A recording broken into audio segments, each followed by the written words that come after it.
আসসালামু আলাইকুম ভাই, আপনারা কে ঘরে আছেন দিও? আছি আমরা কিছে ও আসুনি, ভালো আসুনি? আছি ও তোমার তো চিনি চিনি লাগা, আরে ও লাগা। মাদ্রাসা যাওনি, স্কুলে যাওনি?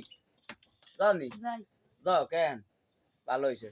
ওই আঙ্গ তো মার্কেট তো জানো বুঝুনি, আর তো ওই যে বাল্টি মার্কা আগে কইছিলাম আর অন 12 তারিখে ভোট।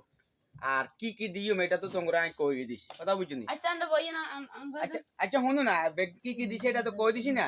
তখন যদি তোমার মার একটা না কইতা যাই বেলে এমনি আইসে আমাকে ভোট দিব নি 12 তারিখে, যাও জিগাই আচ্ছা যাও, আমরা বই হলাইও যাও, হলাইও হলাইও বুঝুনি। রাস্তাঘাট যেটা যেটা দরকার, বুড়া ভাতা জোয়ান ভাতা যেটা যেটা দরকার আঙ্গুর উইলে সবগুলো আছে। আমার মুখ এসে ভোট দিতে হলে আঙ্গ সই কোটি দিতে হবে আমার ইয়া কইছে ইয়া কইছে কইছে ভোট দিতে হলে সই কোটি দিতে হবে তাই দালছে না কি আছে তাই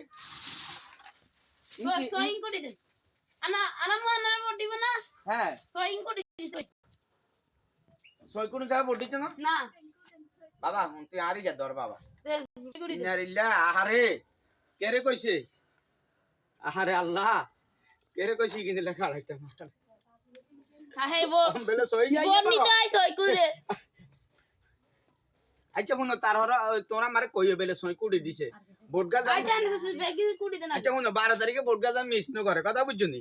ও সই কুড়ি আর তোমাকে হেঁড়ালে ফোন লাগলো আর কইও বুঝছনি? 12 তারিখের আগে আর যদি হেঁড়ালে ফোন লাগে তো আর কইও। আম ভোটের সময় এসে মানুষের বাড়িতে কি কইছি বাপুরে মানতে ধরি গেছা ভোট দিলে দিব না আমি দিলে সই নাই। কোটি দে না লাগতো না। দাদা আমি হ্যাঁ